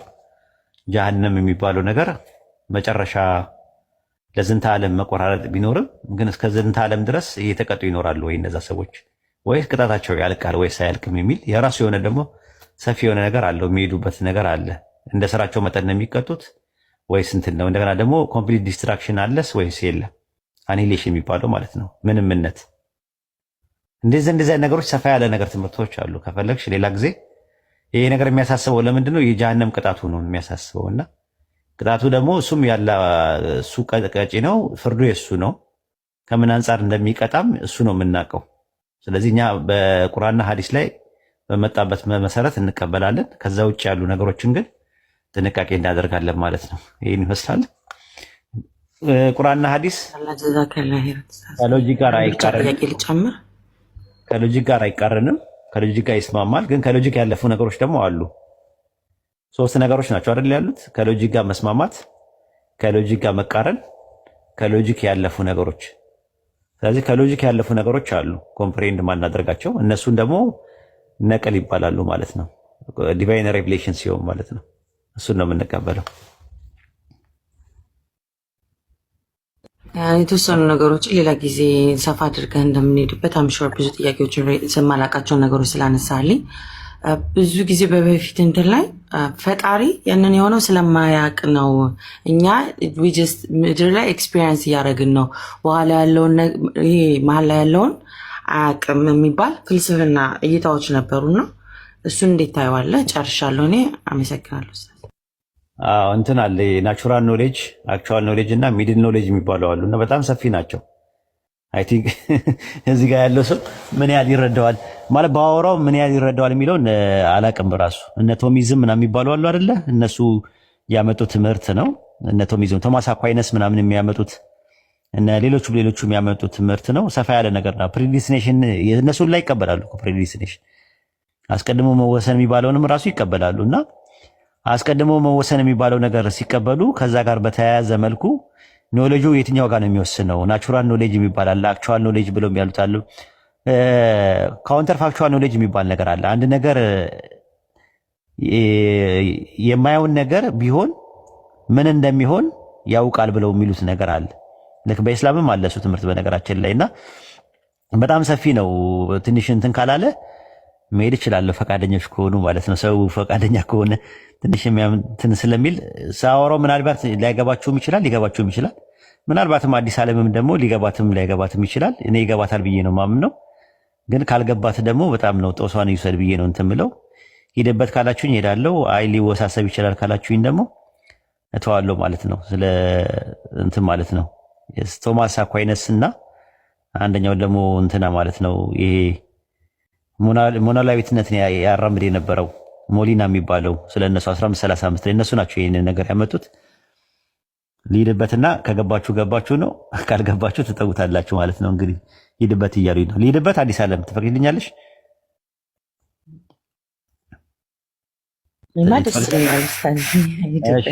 ያው እንደምትመለከቱት በ1525 ጀምሮ ከ15 ከ7 ይኖር የነበረው ቶማስ አኳይነስ የሚባል ሰው አለ። የካቶሊክ ቄስ ነው፣ የስነ መለኮት ሊቅና ያው አርስቶጣሊያዊ ፈላስፋ ነው። ራሱ አርስቶትልን ነው ቤዝድ አድርጎ ያመጣው። በቅድመ ውሳኔ ትምህርት የአውግስቲኖስን ዘይፖ የሚባለውን የአልጄሪያ ውስጥ የነበረውን አውግስቲኖስ የሚባለውን ትምህርት ነው የሚከተለው። የሱ ትምህርቶች በዲተርሚኒዝም ዙሪያ ላይ በአምላክ እውቀት ላይ ቶማሳዊነት ይባላል፣ ቶሚዝም ይባላል። ራሱ ቶማስ አኳይነስ መለኮታዊ ነጠላነትን አራማጅ ነው። ራሱ የሚለው ምንድነው? አውግስቲኖስ የጻፈው እሱ አንድ መጽሐፍ አለው፣ ሱማ ቴዎሎጂያ የሚል አንድ መጽሐፍ አለው። አንብቡት፣ የምር ይጠቅማቸዋል። ኖርማል በዚህ ዙሪያ ላይ በጣም ሰፊ የሆነ ነገር አለው። የጦፈ ክርክርም ተነስተውበታል በሱ የተነሳ ማለት ነው። ሱማ ቴዎሎጂያ የሚባል መጽሐፍ አለው። ፓርት 1 ፓርት 2 ምናምን ነገር አለው። አንብቡት። እኔ በፒዲኤፍ አስቀምጥላችኋለሁ ቴሌግራም ላይ ከፈለጋችሁት ማለት ነው። ጭንቅላታችሁን በደንብ ነው የሚያፍታታው ማለት ነውና እሱ ምንድነው የሚለው አውግስቲኖስ የተናገረው ምን ይላል? በጥቅሉ የሚታየው ነገሩ የተገነዘበው ከተመልካች የተሰወረ አይደለም ብሏል። አካላዋ ነገር ግን አምላክ በምንነቱ ከታየ እርሱ ሙሉ ለሙሉ ይታያል። ምንም ከተመልካችነት የተደበቀ አይደለም፣ ይታወቃል። አምላክ ነጠላ ነውና ስለዚህ ማንነቱን ያየ ሁሉ እርሱን ይገነዘባል። መጨረሻ ላይ አምላክን እናውቀዋለን፣ ሙሉ ለሙሉ እናውቀዋለን የሚል ትምህርት ነው ያለው። ያ እሱ ትምህርት ትክክል ነው ብዬ አላምንም። በእኛ ምንድነው የነጣለነት ዲቫይን ሲምፕሊሲቲ የሚባለውን ትምህርት እኛ አንቀበልም። ካቶሊኮች ናቸው ይሄን የሚቀበሉት። ፕሮቴስታንት ይቀበላሉ። ኦርቶዶክስ፣ የምስራቅ ኦርቶዶክስም የኦሪየንታልም አይቀበሉትም። ይሄንን በ1535 ላይ ነው እስከ 1600 ይኖር የነበረው ስፔናዊ የካቶሊክ ቄስ የነበረው ራሱ የስነ መለኮት ሊቅ የሚባለው ሞሊና የሚባል አለ። እሱ ያመጣው ትምህርት የመካከለኛ እውቀት የሚባለው አሁን አንቺ የምትይው ሚድል ኖሌጅ የሚባል አለና እሱን አራማጅ ነው እና የሱ ትምህርት ሞሊናዊነት ይባላል። የሞሊኒዝም የሚባል ትምህርት አለው። እሱ የሚያቀነቅነው አብዛኛውን ፒላርጌስ እሳቤ ላይ በጥቂት የሚጋደል ነገር አለው እና በአምላክ ፍቅር የፍልስፍናው ማረጋገጫ ፊሎሶፊካል ኖቲሽን እና አሰርሽኑ አጠቃላይ በዛ ላይ በጣም ዝነኛ ምሁር ነው። ሞሊና የአምላክ እውቀትን በሶስት ይከፍለዋል። ልብ አድርጎ የተፈጥሮ እውቀት፣ ነፃ እውቀትና መካከለኛ እውቀት ብሎ ያስቀምጠዋል። የተፈጥሮ እውቀት የሚባለው ናቹራል ኖሌጅ ማለት አምላክ አስፈላጊ እውነትን የሚያውቅበትና ምን ሊከሰት እንደሚችል የሚያውቅበት እውቀቱ ሲሆን በፈቃዱ ላይ ያልተመሰረተ እውቀት ነው ይላል።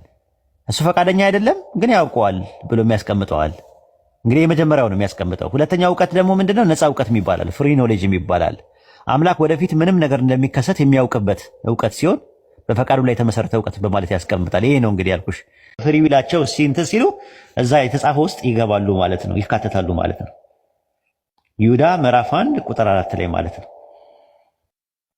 መዝሙረ ዳዊት ምዕራፍ 41 ቁጥር 9 ላይ አንድ ኤግዛምፕል ልስጥ። ከክርስቲያኖች ጋር ስለ መጽሐፍ ስታወራ አንድ ኤግዛምፕል ልስጥ። መዝሙረ ዳዊት ምዕራፍ 41 ቁጥር 9 ላይ አውጣው። ምን ይላል? አሰን አለ። ይሄ በጣም ይጠቅማቸዋል። ያጀማ ፕሊስ ተከታተሉኝ አንዴ። አሰን አለ አዋለ ላውጣ ማውጣት ትችላለህ? አዎ። መዝሙረ ዳዊት ምዕራፍ 41 ቁጥር 9 ይሄ በጣም ወሳኝ ነው። በጣም ይጠቅማቸዋል። ለክርስቲያኖችም ይህንን ነገር ይዩትና ከዛ በኋላ አስቀድሞ መጽሐፍ የሚባለው ነገር በቀላሉ እንዲገባችሁ ነው። መዝሙረ ዳዊት ምዕራፍ 41 ቁጥር 9 ላይ አውጣው። ታይታል። እኔ እኮ ግልጽ ነኝ እኮ እኔ ታይቻለሁ። ቆየው ከታየው ደግሞ አለ አየው። እዚህ ጋር ሳላት ተከታተል። ደግሞ የሰላሜ ሰው የታመንኩት እንጀራዬን የበላ በእኔ ላይ ተረከዙን አነሳ የሚል የተጻፈ ነገር አለ እዚህ መጽሐፍ ላይ። ከዛ ዮሐንስ ወንጌል ምዕራፍ 13 ቁጥር 18 ላይ ዮሐንስ ወንጌል ምዕራፍ 13 ቁጥር 18 ስለማን እንደሚያወራ ስለ ይሁዳ ነው የሚያወራው ብሎ ነው የሚያስቀምጥ። ይሁዳ ኢየሱስን አሳልፎ እንደሚሰጠው አስቀድሞ ተጽፏል ወይስ አልተጻፈው ነው እኛ ጥያቄያችን። ዮሐንስ ወንጌል ምዕራፍ 13 ቁጥር 18 ላይ ይሁት እዚህ ጋር ምን ይላል?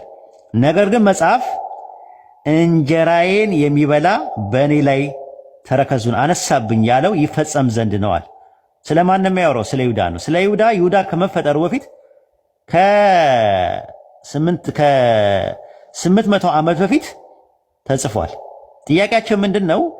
ይሁዳ ኢየሱስን በ30 ብር አሳልፎ የሰጠው አስቀድሞ ስለተጻፈ ነው ወይስ አይደለም የሚል ጥያቄ እናቀርባለን። መልሳቸው ምንድን ነው ታውቃላችሁ? የተጻፈው ይሁዳ ኢየሱስን አሳልፈው ስለሚሰጠው እንጂ እንዲሰጠው አይደለም። እንዲሰጠው ከተጻፈማ ይሁዳ ተጠያቂ አይሆንም። ነገር ግን ይሁዳ ወደ ገዛ ራሱ የሄደው በምርጫው እንጂ ተገዶ አይደለም። ስለተወሰነበት አሊያም ስለተጻፈበት ሳይሆን ፈጣሪ አስቀድሞ ይሁዳ አሳልፎ እንደሚሰጠው ቀደም ብሎ ስለሚያውቅ ነው የጻፈው ብሎ ነው የሚመልሱት። ካን ኢማጅን እርግጠኛ ናችሁ ትላቸዋል። አዎ ማስረጃ አምጡ ስትላቸው ሐዋርያት ሥራ ምዕራፍ 1 ቁጥር 25 ላይ እንደዚህ ይላል። ሐዋርያት ሥራ ምዕራፍ 1 ቁጥር 25 ላይ ተመልከቱት። ምን አሉ? ሲጸልዩም የሁሉ ልብ የምታውቅ አንተ ጌታ ሆይ አሉ። ይሁዳ ወደ ገዛ ራሱ ስፍራ ይሄድ ዘንድ በተዋት በዚች አገልግሎት ላይ ሐዋርያትነት ስፍራ እንዲቀበል የመረጥኩትን እነዚህ ከሁለቱ አንዱ ሹም አሉት ይላል። ምንድነው? ይሁዳ በገዛ ራሱ ስራ ይሄድ ዘንድ ይቺ አገልግሎትን ሐዋርያትን በተወት ራሱ ነው ወደ ገዛ ራሱ ስፍራ ይሄድ ዘንድ የራሱ ስፍራ የራሱ ውሳኔ ነው ብለው ነው የሚጥብ። ስለዚህ አሁን ጥያቄያችን ምንድነው? ይሁዳ ኢየሱስን አሳልፎ የሰጠው በገዛ ምርጫው ነው ወይስ ተገዶ ነው ተጽፎበት ነው ነው ጥያቄው። አይ አሳልፎ እንደሚሰጠው ፈጣሪ ስለሚያውቅ አስቀድሞ ጻፈው እንጂ የጻፈው ስለሚያውቀው እንጂ ይሁዳ አሳልፎ እንዲሰጠው አይደለም የጻፈው የሚል ነገር ይጠቀማሉ። አሃ ታዲያ አምላካችን አላህ ዓለም ሳይፈጠር ዘመን ሳይቆጠር በፊት በጥብቁ ሰሌዳ ላይ ስለሚያውቀው ቢጽፈው ሰውየው የሚሰራው ስለተጻፈበት ነው ወይስ የራሱ ነጻ ፈቃድ ነው የሚሰራው ብለን ጥያቄ እናቀርባለን። አይ የነጻ ፈቃዱ ነው ምን እንደሚያደርግ ስለሚያውቀው ጽፎታል። የጻፈው ስለሚያደርገው ነው እንጂ እንዲያደርገው አይደለም ካላችሁ እንግዲያውስ ይሄም እንደዛ ነው የቀደር ትምህርትም ብለን መልስ እንሰጣለን ማለት ነው። ግልጽ ነው። ሰላም እንደዛ ከለ ኡስታዝ እንትን ላይ ቅዳሴ ኤጲፋንዮስ የቆጵሮስ ነው ምዕራፍ 14 ቁጥሩን ምናልባት ኦኬ፣ አይ ችግር የለውም እሰጥሃለሁ። ምዕራፍ 14 ቁጥር 15 ላይ ነው። 15 እሺ፣ ጀዛከላ ኡስታዝ። እንትን ቅድም እንትን ሰምቼ ነው ሌላ ደግሞ አላለቀም እንዴ? ኧረ ቀጥልሽ። አዎ እንዴ ጨመር እንጂ ወደ እሺ፣ ራዕየ ዮሐንስ ምዕራፍ 13 ቁጥር 8 ላይ ዓለም ሳይፈጠር አለ በታረደው በግ ሕይወት መጽሐፍ ስሞቻቸው ያልተጻፉ በምድር ላይ የሚኖሩ ሁሉ ይሰግዱለታል አለ። ስለዚህ ዓለም ሳይፈጠር በታረደው ምንድነው የሚለው መሰለህ? አፖ የሚለው ከማለት ብቻ ሳይሆን በፊት በሚል ይመጣል።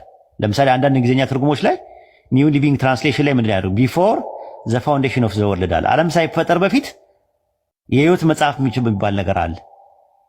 በህይወት መጽሐፍ ላይ ስሞቻቸው የተጻፉ ሰዎች አሉ። አስቀድሞ የተወሰነ ማለት ስማቸው የተጻፈ አለ፣ ስማቸው የተመዘገበ አለ። የህይወት መጽሐፍ የሚባል ነገር አለ ዓለም ሳይፈጠር በፊት። ስለዚህ ዓለም ሳይፈጠር በፊት መጽሐፍ አለ ማለት ነው። ተመልከት፣ ከዚህ አንጻር ማለት ነው። ራዕየ ዮሐንስ ምዕራፍ 20 ቁጥር 12 ላይ ፍርድ የሚያገኙት በተጻፈው መሰረት ነው። በዛ ላይ በተጻፈ ዓለም ሳይፈጠር በፊት በተጻፈው መሰረት ነው ፍርድ የሚያገኙት ሰዎች። ምዕራፍ 20 ቁጥር 12 ሙታን ታናናሾች ታላላቆች በዙፋን ፊት ቆመው አየሁ፣ መጽሐፍትም ተከፈቱ፣ ሌላ መጽሐፍ ተከፈተ፣ እርሱም የህይወት መጽሐፍ ነው። ሙታን በመጽሐፍ ተጽፎ እንደነበረ እንደ ስራቸው መጠን ተከፈላል። ስለዚህ ይሄ የህይወት መጽሐፍ የሚባለው ዓለም ሳይፈጠር በፊት የተጻፈ መጽሐፍ ከሆነ እዛ መጽሐፍ ላይ በተጻፈው መሰረት እንደ ስራቸው መጠን ወሮታና ጸፌታ ምንዳና ትሩፋት አግኝተዋል ማለት ነው። ሌላው ራዕየ ማርያም ላይ ይኸው ራዕየ ማርያም ቁጥር 7 ላይ ያዘ። ይሄ በጣም ይጠቅማል።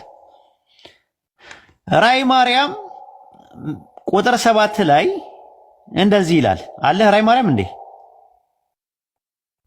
አለው። ይሄ ልጅ በላውጣላቸው። ይሄ በጣም ይጠቅማቸዋል።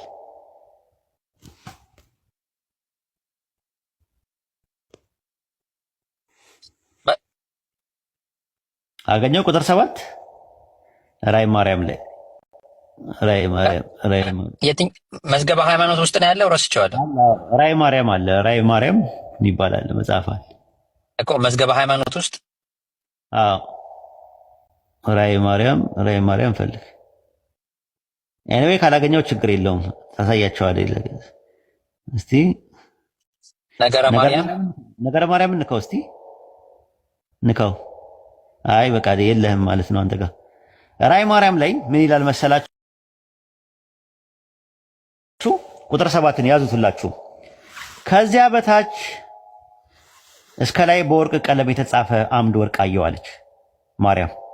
ቁመቱ በመልአክ ክንድ 11 ነበር፣ ጽሕፈቱም ረቂቅ ነበር። እኔም ይህን አይቼ ልጄን ጠየቅኩት፣ ይህ ረቂቅ መጽሐፍ የተጻፈበት አምድ ወርቅ ምንድን ነው አልኩት።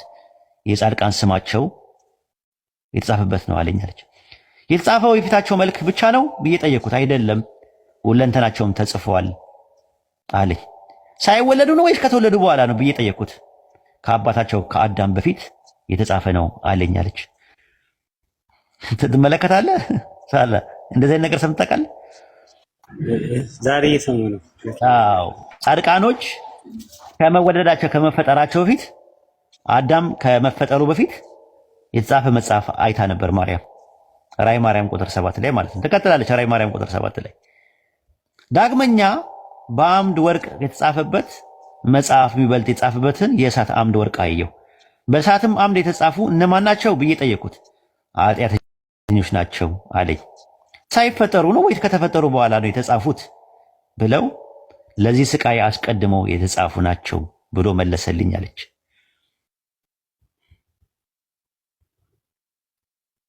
ልክ ነው። አየው። ስለዚህ በዲኑል ኢስላም ከሄድክ ትምህርት ከሄድ የተጻፈልህ የሚፈረድልህ የሚደረግልህ ሽልማታዊ ጽድቅ ጀስቲፊኬሽን በአንተ ነጻ ፈቃድ ላይ ስለምታምን ስለምታደርገውና በአላህ ቅድመ እውቀት ነው። እንዲሁ የተጻፈብህ የሚፈረድብህ የሚደረግልህ ቅጣታዊ ኩነኔ ዳሚኔሽን የሚባለው ነገር በአንተ ነጻ ፈቃድ ስለምትክድ ስለምታደርግ በአላህ ቅድመ እውቀት ነው። ይሄን ይመስላል የተጻፈው ነገር ላይ ይሄ ነው ያለው ነገር። አሁን ጨርሻለሁ። አይ ጀዛከላ ኡስታዝ። ያው በመሰረቱ አስለምኮ እንትኑ አስተምሮ ትክክል ነው። እስልምና የሚያስቀምጠው ቀድሞ መጽሐፉ ያላህ በሁሉ ነገር ላይ ቃዲር መሆኑን የሚያሳይ ነገር ነው። ምንም ጥያቄ አለ። ግን እንዴት አድርገው ነው ጥያቄ የሚያነሱት? እነሱ ጋር የሌለ ሆኖ ነው ወይ የሚለውን ነገር ለማወቅ ነው። በጣም ጀዛከላ። እንትን ኡስታዝ ቅድም ምንድን ነበር በቀደርያ ዙሪያ አስተውራ እንትን መነሻቸው አብዱልቃድር ከሚባል ግለሰብ ነው የሚለውን ነገር ሰምቼ ነበር። ማለት ከዚህ በፊት የሰሙትና ያነበብኩት ካስተምሯቸው መነሻ እንደነበረ ነበር እና ምናልባት እቺን አይ እንደዛ ነው። ከሰውየው ስም ነው ራሱ። እንደዛማ በቀደርማ ያምኑ ተጨራሽ። አይ በቀደር ማለት ቀደር ላይ ባላቸው እምነት ተንተርሰው ቀደርያ እንደተባለ ነው። በቀደርማ ያምኑ። ቀደርም ቢያምኑ ነበር ያነበብኩት። እኔም እንደዛ ነበር የሚመስለኝ ነበረው። ግን እንደዛ ስማር ኡስታዝ አቡሃይደር ሲያስተምረን ሰውየው ራሱ አብዱልቃድር የሚባል ሰው አለ። በሱ የተነሳ ነው ቀደርያዎች የተባሉት። ኦኬ። እኔ ደግሞ ቀደር ላይ ባላቸው እምነት ያው አላህ ሁሉን ነገር አልቀደረም ብሎ ስለሚያምኑ ከዛ አንፃር ቀደርያ የተባሉ ነገር ነበር የሰማሁት። እስቲ ኢንሻአላህ ቼክ አደርጋለሁ። በቃ እሺ ቼክ አድርገውና ቼክ አድርጋ ደግሞ ዝም አትበል ናና እንትን በል ማስተካከያም ካስፈለገ ይስተካከላል። እሺ ኡስታዝ ኢንሻአላህ። ኡስታዝ ሰላም አለይኩም። አንድ ጥያቄ ልጠይቅ።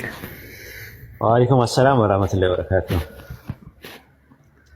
ኦኬ ባረከላሁ ፊክ። ጥያቄ በቀድር ዙሪያ ስለሆነ የኔ ጥያቄ በዱንያ ላይ አንድ ሰው ስራ እየሰራ ኸይርም ሆነ ሸር ስራ ይሰራል። ያኔ ረቂብና አቲድ የሚባሉ መላእክቶች የሁሉም ሰዎች እንዳሉት አለና የውመል ቂያማ ላይ ኢቅራ ኪታበከ ከፋ ቢነፍሲክ የሚለው ቁርአን ኪታብህን አንብብ ይለዋል። በዚህ ጉዳይ ትንሽ ትነግረን ብዬ ነው። ባረከላሁ ፊክ። እሱ መልካም ስራና ክፉ ስራ የተሰራው ነው የተመዘገበው መዝገብ ነው። ራሱ የተመዘገበው መዝገብ ያንን አንብብ ይለዋል። ከዛ በኋላ እንትን ይላል ማለት ነው። በቀኝና በግራ የሚሰጡ መጽሐፍቶች አይደል የምታወራው? አዎ ያኔ ተጽፏልና ራስህ አንብብ የሚለውን ነገር መጀመሪያ ከተጻፈ ላይ ከሆነ እንዴት ነው የሚሆነው? እሱ መጽሐፍ ነው፣ የታተመ መጽሐፍ የሚባለው ነገር ማለት ነው። አንተ በኋላ ላይ ተዘርግቶ የሚታየው መልካም ስራና ክፉ ስራ ነው። መልካም ስራዎችን የሚመዘግበው በቀኝ ያለው መልአክ ነው። ክፉ ስራ የሚመዘግበው ደግሞ በግራ ያለው መልአክ ነው። እነዚህ የተመዘገቡት ነገሮች የቂያማ ቀን በቀኙ ይሰጠዋል አማኙ፣ ለካዲው ደግሞ በግራው ይሰጠዋል ማለት ነው። ከዛ አንፃር ነው የሚታዩት ማለት ነውና ይሄንን የቁርአን አንቀጽ ላይ ብዙ ቦታ ላይ ማየት ትችላለህ ማለት ነው። ራሱ ሩሃቸው የሰው ልጆች ከወጣ በኋላ የሚቀጥለው ዓለም ከሄዱ በኋላ የቂያማ ቀን ግን የሁለቱ መላእክቶች በቀኝና በግራ የጻፉት መጽሐፍ የተዘረጋ ሆኖ ይመጣል ማለት ነው። አንዳንድ እንትኖችን ማየት ትችላለህ፣ የቁርአንና የሐዲሶች የረሱል ሰለላሁ ዐለይሂ ወሰለም ማስረጃዎች ማለት ነውና ይሄንን ስለዛ ነው የሚያወራው። እዚህ ላይ ምንድነው ጥያቄ? አይ ግልጽ ነው። ያው የራሱን ኪታብ ማንበብ ነው። ያው ረቂብና አቲድ የጻፉትን መላእክቶች እዛ ላይ ማንበብ ነው። ግን ፊ በጥኒ ኡሚሂ የተጻፈው በሱ አው ሸቅዩን አው ሰዒድ የሚል ነገር ስላለ በዚህ ጉዳይ ላይ ያለውን ነገር ሸቅይ ከተባለ በራሱ መላእክታው ማዕፀን ውስጥ ሆኖ የሚጽፈው ነገር ሊሻር ሊቀየር እንትን የሚል ነገር ነው። መላእክታው ለመላእክታው ያሳውቀውና ግን ሰውየው ላይ ዲፔንድ የሚሆኑ ነገሮች ናቸው እነሱ። የጥብቁ ሰሌዳ ላይ የተጻፈው ነገር አጠቃላይ እውቀት ነው። መላእክታዎች ግን የሚጽፉት ነገር በአጠቃላይ የእንትን ነው የመልካምና ክፉ ስራ ከሰራ በኋላ ያለውን ነገር የሚመዘግቡ መላእክቶች ናቸው። ከዛ ጋር አይገናኝም። ሁለቱ የተለያዩ ነገሮች ናቸው። ባረከላሁ ፊክ ኡስታዝ ጀዛከላህ። እንደዛ ነው። እዛ ላይ ሰፋ ያለ ነገር ከፈለክ ሰፋ ያለ ነገር ልሰጥ እችላለሁ። የምትፈልጋቸው እነማን ናቸው መላእክቶቹ ምናምን ሁለት መላእክቶች አሉ፣ ይቀያየራሉ፣ ተቀያይረው እንትን ይላሉ። እንደዚህ አይነት ነገሮች ያሉበትን ነገሮች ሰፋ ያለ ነገር ይኖረዋል ከፈለክ ማለት ነው። በቀኝና በግራ ያሉ በቀኝ የጻፈው የቀኝ ጓድ የግራ ጓድ ምናምን የሚባሉ ነገሮች ማለት ነው። ይሄ ሲጂን የሚባለው ነገር ስለሱ ማወቅ ከፈለክ እንደዛ ነው። በቁርአን ላይ ምዕራፍ 82 ቁጥር 82 ቁጥር 14 ላይ እንደዛ ነው። ከሃዲዎች በእርግጥ በገሃነም ውስጥ ናቸው ይላል። ከዛ በኋላ ደግሞ ምዕራፍ 83 ቁጥር 7 ላይ በእውነት የከሃዲዎች መጽሐፍ ውስጥ በእርግጥ በስጂን ውስጥ ነው ይላል። ሲጂን የሚለው ቃል እስር ቤት ማለት ነው። ወሂ ማለት ነው። ፕሪዝን ማለት ነው። ሲጂን ለሚለው ቃል ጡዘታዊ ደረጃ ደግሞ ሲጂን ነው ራሱ። ሲጂን ለሚለው ሲሆን ዝቅተኛ መቀመጫ እንጦሮጦስ ማለት ነው። በእውነት እነዚያ የካዱ ሰዎች በገሃነም እሳት ውስጥ ናቸው ብሎ ለሚያስቀምጠው በሰቀር ውስጥ ይገባሉ ይላል። ሰቀር ምንድናት? ሀዊያ ምንድናት? ጀሂም ምንድናት? የሚለው ነገር ያሲን ለምንድን ነው ሚት ማታደርገው? ላወርድ ነው። ከዛ በኋላ ቁጥር 7 ላይ ደግሞ በእውነት የካዲዎች መጽሐፍ በእርግጥ በሲጂን ውስጥ ነው ይላል። ሲጂን ምንድነው ሲባል የታተመ መጽሐፍ ነው አሉ ረሱል ሰለላሁ ዐለይሂ ወሰለም። ምን አሉ? በሲጂን ውስጥ በካዲው መጽሐፍ ጻፍ ይባላል አሉ መላእክቱ። የአላህ መልእክተኛ ምንድነው ይላል? አላህ ምን ይለዋል? በሲጂን ውስጥ በካዲው ላይ መጽሐፍን ጻፍ ብለው ይሉታል ራሱ ማለት ነው። የነዚህ ሲጂን የሚባሉ አሉ፣ እንትን የሚለው አሉ። ሌሎች ደግሞ አብራር የሚባሉ አሉ። አብራር የሚባሉ ሰዎች አሉ። አብራር የሚባሉ ሰዎች የበር ማለት ነው። ንዑድ ህሩይ ማለት ነው። ክቡር ማለት ነው። የነሱ መጽሐፍ ደግሞ በምንድነው አለ? በኢልዩን ውስጥ ነው አለ። አሊይ ማለት ከፍተኛ ማለት ነው። አርያ ማለት ሱፕሪም ማለት ነው። ኢልዩን ማለት ወይም ኢልዩን ኢልይን የሚለው ነገር የታተመ መጽሐፍ ነው ብሎ ነው የሚያስቀምጠው። ስለዚህ አላህ በቁርአን በሱረት ሐቃ ምዕራፍ 69 ቁጥር 19 ላይ መጽሐፉ በቀኝ የተሰጠው ሰውማ እንኪያ መጽሐፌን አንብቡ ይላል። በእውነት የምዕመናን መጽሐፍ በኢልዩን ውስጥ ነው። ኢልዩን ምንድን ነው? የታተመ መጽሐፍ ነው ብሎ ነው የሚያስቀምጠው። መርቁም ይባላል። የተመዘገበ የታተመ መጽሐፍ የታሸገ መጽሐፍ ነው ብሎ ነው። ረሱል ለምን አሉ? መላኢካው ምን ይለዋል? በኢልዩ ውስጥ በባሪያዬ መጽሐፍ ጻፍ ብሎ ይለዋል አሉ። ስለዚህ አንተ እንዳልከው ኪራምን ካቲቢን የሚባሉት የተከበሩ ጸሐፊዎች አሉ፣ በቀኝና በግራ ውስጥ አሉ። ምዕራፍ 82 ቁጥር 11 ላይ የተከበሩ ጸሐፊዎች የሆኑ ተጠባባቂዎች አሉ። ኪራምን ካቲቢን ነው የሚለው አረብኛው። እነዛ አሉ በእናንተ ላይ የምትሰሩትን የሚመዘግቡ ነው ተብሎ ነው። እና ስማቸው አይደለም የግል ስማቸው አይደለም። ራሱ ረቂብ ማለት ተጠባባቂ ማለት ነው። አቲድ ማለት ደግሞ ያው ዝግጁ ማለት ነው። ለዛ ነው በሱረቱ ቀለም ምዕራፍ 68 ቁጥር 1 ላይ በብዕር እምላለሁ በእነዚያ በሚጽፉት ይላል። በቀኝና በግራ ያሉ መላእክቶች ይጽፋሉ። በሱረቱ ቃፍ ምዕራፍ 50 ቁጥር 17 ላይም እንደዛ ነው የሚለው። ሁለቱ ቃል ተቀባዮች መላእክት ከቀኝና ከግራ ተቀማጮች ሆነው በሚቀበሉ ጊዜ አስታውስ ነው የሚለው። ቁጥር 18 ላይ ከቃል ምንም አይናገርም በአጠገቡ ተጠባባቂና ዝግጁ የሆኑ መላእክቶች ያሉበት ቢሆን እንጂ ይላል። በቀኝና በግራ ያሉ መላእክቶች አሉ። በሱረቱ ዩኑስ ምዕራፍ 10 ቁጥር 1 ላይም አላህ ቅጣቱ ፈጣን ነው ይላል። መልእክተኞቻችን የምትመክሩትን ነገር በእርግጥ ይጽፋሉ በላቸው ይላል። መልእክተኞቻችን የምትመክሩትን ነገር በእርግጥ ይጽፋሉ እያለ ይናገራል ማለት ነው። ምንድን ነው የሚጽፉት ሲባል የሚጽፉት በቀኝና በግራ ያለውን የሚሰራው ስራ ማለት ነው። ለዛ ነው እኮ ቲክቶክ ላይ ስንቀመጥ ጥንቃቄ እናድርግ። የምንጽፈው ነገር ሰዎች አያዩንም ብለን ብናስብም አላህ ያየናል። የምንጽፈው የምንሳደበው ሁላ ይጻፋል ራሱ። የሰው ሐቅ ነው ደግሞ የሰው ሐቅ ነው ደግሞ ከተነካ ደግሞ ያንን ሰው ደግሞ ላታውቁት ላታገኙ ትችላላችሁ። በጣም ከባድ ነገር ነው። በሱረቱ ዙሩፍ ምዕራፍ 43 ቁጥር 80 ላይም እንደዛ ነው የሚናገረው። ወይም እኛ ሚስጥራቸውን ውይይታቸውን የምንሰማ መሆኑን ያስባሉን? መልእክተኞቻችን እነርሱ ዘንድ ይጽፋሉ አለ።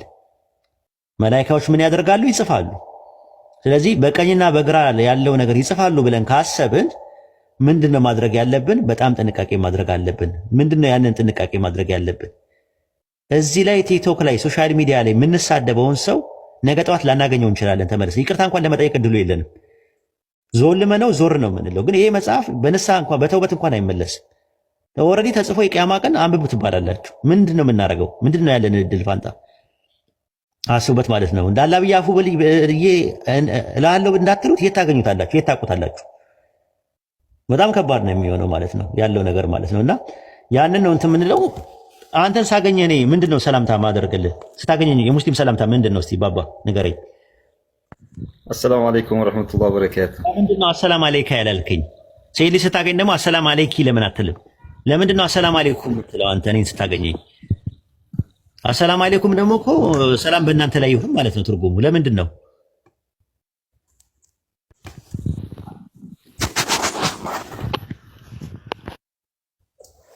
ለምንድን ነው? አዎ አየህ ከስር እየጻፉልህ ነው። አሰላሙ አለይኩም ማለት በአንተ ላይ ሰላም ይውረድ ማለት ይመስለኛል። በእናንተ ላይ ነው የሚሆነው፣ በአንተ ላይ አይደለም የሚሆነው። አሰላም አለይኩም ነው እኮ የምትለው። አለይካ አይደለም ያልከው፣ አለይኪ አይደለም ያልከው። አጠገብህ ቀኝና ግራ ላይ ምን አሉ?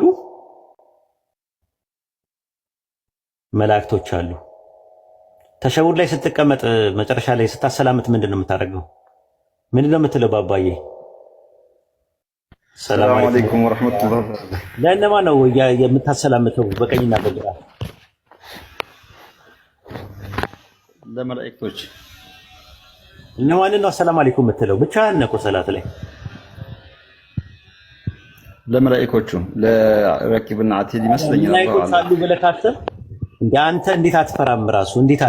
ራሱ አንድ ሰው መላእክቶች በቀኝና በግራ አሉ እያለ ሰላት ላይ ሰላምታ እየሰጣቸው አንድ ሰው ስታገኘው ከሱ ጋር መላእክቶች አሉ ብለህ አሰላሙ አለይኩም ወራህመቱላሂ ወበረካቱ እያልከው ተመለሰ ደግሞ ስትጣላ መላእክት እንዳሉ የሚለው ሴንስ ስሜቱ እንዴት ነው የማይኖረው?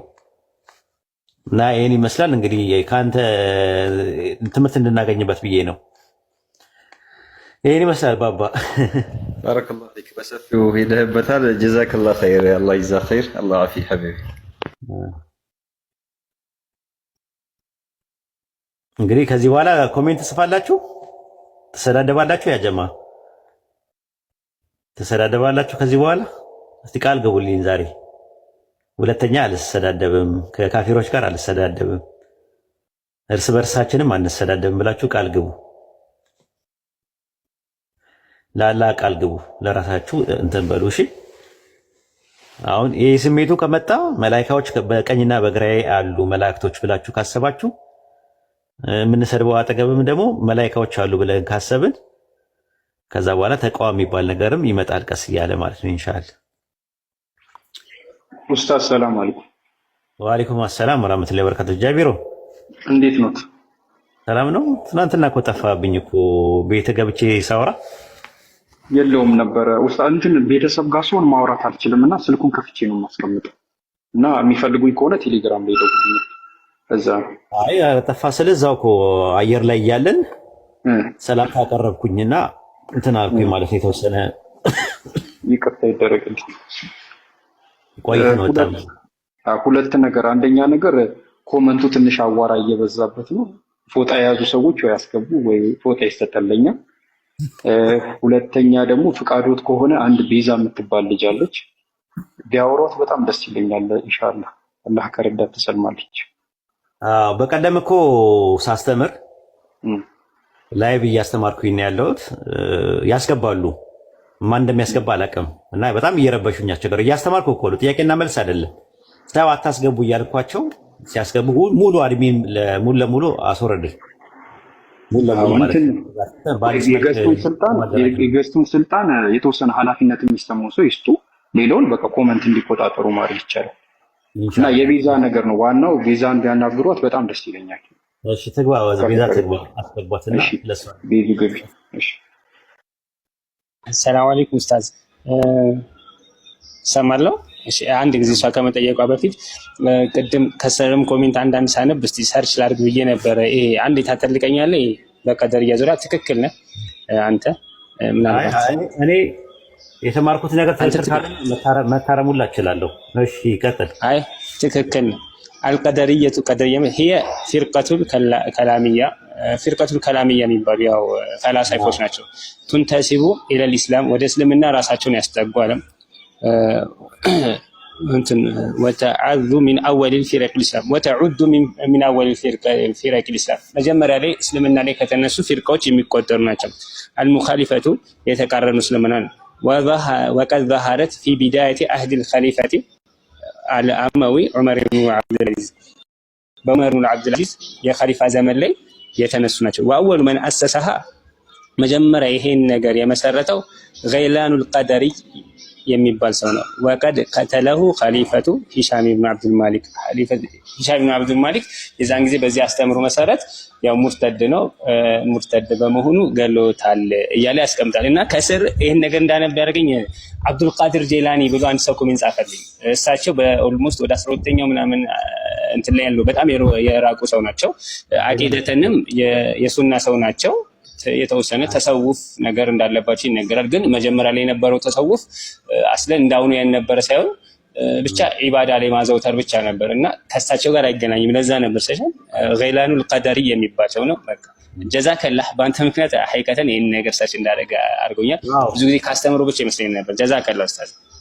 ምንም ነገር ሲኖር አደራ ምላችሁ በዲን ጉዳይ ላይ አትደራደሩ፣ ከማንም ጋር በዲን አትቀልዱ። አከብረዋለሁ ምናምን የምትሉትም ሰው ምንም ሰው ሊሳሳት ይችላል። በዚህ ነገር እንዳትደራደሩ። ለሁላችሁ ነው የምነግረው፣ ለሰላ ብቻ አይደለም የምነግረው። ዲን ነው ያገናኘንም ዲን ነው፣ ሊላሂ መንገድ ነው። ነሲያ አድርገን ስህተት ካለ በትምህርት ስህተት ካለ ትምህርቱ ማስተካከል ይገባቸዋል እንጂ የምታሽሞነሙኑት ከሌን የሚባል ሰው ነው በጣም የሚወደድ ነው ጸባዩ አሪፍ ነው ምናምን ነገር ካላችሁ ተሳስታችኋል፣ ውሸት ነው። እናንተ ለአላህ አይደለም የምትሰሩት። ሊበልጥባችሁ የሚገባው የእሱ ክብርና የእሱ ውዴታ ሳይሆን የአላህ ውዴታ ነው ሊቀድማችሁ የሚገባው። ስለዚህ ዲን ላይ ምንም አይነት ነገር መጤ የሆነ ነገር ካስተማረ ስህተት ካለበት ሰውየውን ንገሩት። ይህን አደባባይ ላይ ከሆነ የተሳሳተው አደባባይ ላይ እርማት ስጡ። ሀሳቡን አትፍሩ። ይሄ ሸሪያችን ላይ የተቀመጠ ነገር ነው። አደባባይ ላይ ለሰራው ስህተት መጀመሪያ ማድረግ ያለባችሁ ይሄ ነገር ተሳስታል፣ አደባባይ ላይ ስራ። አንዱ አሁን ምንድነው የሆነ ነገር አድርጎ አስተካከል አልኩት፣ ማስተካከል አልፈለገም። ግን ከዚህ በኋላ ግን ምንድነው ማድረገው? አደባባይ ላይ ጽፌ ያለው ለምን ጻፍክብኝ ብሎ መጣ። ለምንድን ነው የጻፍክብኝ ምናምን? እኔ ሀሳቡ ላይ ነው የመጣሁት። ስምን የጠቀስኩት የአንተ ቪዲዮ ላይ ነው ያደረግኩት። ስለዚህ አደባባይ ላይ ለሰራው ነገር አሁን አንተ ክብር አሳስበው እንጂ የመጣኸው ኖርማል ዲና አሳስበው አይደለም። ስለዚህ ከነገና ወይ ቪዲዮ መስራት አለብህ ወይ ደግሞ ቪዲዮ ማንሳት አለብህ። ማንሳት አልፈለገም። ስለዚህ ያንንም እኔም ኮሜንቱን አላነሳሁትም አስቀምጨዋለሁ። ከዚህ በኋላም እንደገና ደግሞ አሁንም ቢሳሳት ባየው አደባባይ ላይ ላደረገው ነገር አደባባይ ላይ መልስ እሰጣለሁ። ምኑ ላይ ፐርሰናሊ አታክ ሳላደርገው ክብሩን ሳልነካ እሱን እንትን ሳልል ይሄ ነገር ተሳስተሃል፣ ስህተት ነው ብለህ መልስ መስጠት ያስፈልጋል። ለዛ ነገር ማለት ነው። ውዴታ ሌላ ጉዳይ ነው። እኔ ሳላን ልወደው እችላለሁ፣ ያሲንን ልወደው እችላለሁ፣ ጃቢርን ልወደው እችላለሁ። ዲን ላይ ግን ጉዳይ ላይ ግን አልደራደርበትም። መደራደር የለብንም። እንደዛ ነው ማድረግ ያለብን ማለት ነው። ከዲናችን ምን የሚበልጠው ነገር ዲን እያበላሸ ዲናችንን እያበሻቀጠ አንድ ሰው አይ በቃ የተከበረ ነው ሰውን ላይ ፈራዋል ምናምን ነገር ተብሎ የሚባል ነገር የለም። ስህተት ካለ መነጋገር ነው፣ መታረም አለ። አልታረምም ካለ ደግሞ ነፍስያው ነው ችግር ያለበት ሰው ነው፣ ወይም ደግሞ ክብርያ ነው፣ ትቢትም ነው። ትትና ያስፈልጋል። እና ጀዛከላ ኸይረን ጀዛ ኢንሻአላህ። እሺ ሰላም አለይኩም። ሰላም አለይኩም። ያ ጀማ ማለት ትቀጥላለህ ወር ልቀጥል? አንድ ቅር ያለኝ ነገር ስላለ ነው። አንድ ሙስሊም ወንድማችን ነው አሁን ሰለምቴ ነው ስለ ሱረቱ ታህሪም አንስቶ ያልሆነ ነገር ተናገረ። አፍዋን ግን ከቀኑ ሬስ ወጥቼ ነው አሁን ኡስታዝ አንተ ባልክበት ጉዳይ ላይ እስልምናችን ስነካ አንደኛ ሙስሊም ነው የምንለው ሰው ስለ ረሱል ክብር በዚህ ደረጃ ዝቅ ሲያደርግ በጣም አሞኝ በሰዓቱ ወላሂ እስከ መንቀጥቀጥ ነው የደረሰኝ። ደነገጥኩ በጣም እና የተገለጸው ሱረት ታህሪም እንዴት ነው ጠይቄ ልመልስልህ የማውቀውን እንዲህ ብላ አሁን ልትረዳኝ አትችልም። ስለ እንትን ስናወራ ስለ ዲን ስለ ቁርአን ስለ ሐዲስ ስናወራ እንዲህ አይነት ነገራቶች ቤዛ ግቢ ከዛ ድረስ ቤዛ ግቢ እና ልጁን አንተ ታውቀዋለህ ኡስታዝ አንተ ታውቀዋለህ። ሰለምቴ ነው መንበርቴ ብላይም ቀርቧል። ከሌለ አልፈልግም ወይ በውስጥ እነግርሃለሁ በቴሌግራም። በውስጥ ምንም የሚባል ነገር የለም። ዲን ላይ ከሆነ ያደረገው ተናገሪ፣ ምንም ችግር የለም።